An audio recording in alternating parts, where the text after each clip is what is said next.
നമസ്കാരം, ന്യൂസ് കാർഡിലേക്ക് സ്വാഗതം. കുമ്പാച്ചി മലയിൽ നിന്നും ദൗത്യ സംഘം രക്ഷിച്ച ബാബുവിന്റെ അമ്മയും സഹോദരനും ട്രെയിൻ തട്ടി മരിച്ച നിലയിൽ. മാട്ടുമത സ്വദേശി റഷീദ, മകൻ ഷാജി എന്നിവരാണ് മരിച്ചത്.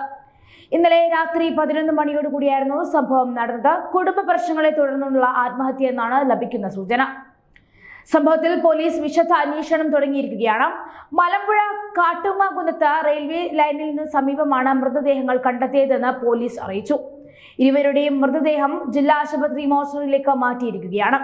2022 ഫെബ്രുവരി 8-നാണ് മലമ്പുഴയിലെ കുറുമ്പാച്ചി മലയിടുക്കിൽ ബാബു കുടുങ്ങിയത്. സുഹൃത്തുക്കൾക്കൊപ്പം മല കയറിയ ബാബു തിരിച്ചിറങ്ങുന്നതിനിടെയാണ് മലയിടുക്കിൽ കുടുങ്ങിയത്.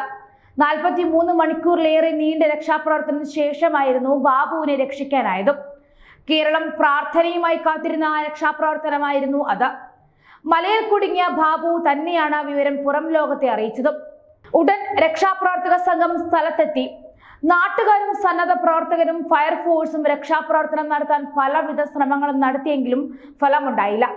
തുടർന്ന് സൈന്യവും NDRF-ഉം സംയുക്തമായി നടത്തിയ രക്ഷാപ്രവർത്തനത്തിലായിരുന്നു ബാബുവിനെ തിരിച്ചിറക്കിയത്. ഇതിനുശേഷം ബാബുവുമായി ബന്ധപ്പെട്ട പല കഥകളും എത്തി. ഇതിന് പുതിയ തലം നൽകുന്നതാണ് അമ്മയുടെയും സഹോദരന്റെയും ആത്മഹത്യ. കുമ്പാച്ചി മലയിലെ സംഭവത്തിന് ശേഷവും ബാബു വീണ്ടും വിവാദങ്ങളിൽ കുടുങ്ങിയിരുന്നു. അലറി വിളിക്കുകയും അസഭ്യം പറയുകയും നിലത്ത് കിടന്ന് ഉരുളുകയും ചെയ്യുന്ന ബാബുവിന്റെ ഒരു വീഡിയോയാണ് സോഷ്യൽ മീഡിയയിൽ പിന്നീട് വൈറലായത്. കൂടെ നിൽക്കുന്നവരെയെല്ലാം ആക്രമിക്കുകയും അസഭ്യവർഷം നടത്തുകയും ചെയ്ത ബാബു തനിക്ക് ചാകണമെന്ന് പറഞ്ഞുകൊണ്ടായിരുന്നു ബഹളമുണ്ടാക്കിയത്.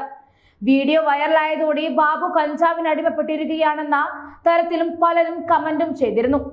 കൂട്ടുകാർ തലയിൽ വെള്ളം കോരിയൊഴിക്കുന്നതും അനുനയിപ്പിക്കാൻ ശ്രമിക്കുന്നതും അമ്മയോടും സുഹൃത്തുക്കളോടും ബന്ധുക്കളോടും ബാബു അസഭ്യം പറയുന്നതും വീഡിയോയിൽ കാണാമായിരുന്നു.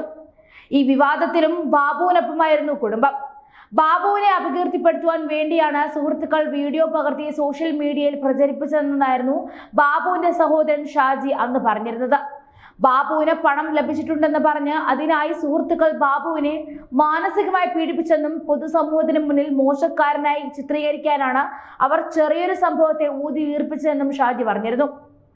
ഇപ്പോൾ ഈ വിവാദങ്ങൾക്കും പ്രശ്നങ്ങൾക്കും എല്ലാം പുതിയ ഒരു മാനം നൽകുകയാണ് ഈ ബാബുവിന്റെ സഹോദരന്റെയും അമ്മയുടെയും ആത്മഹത്യ.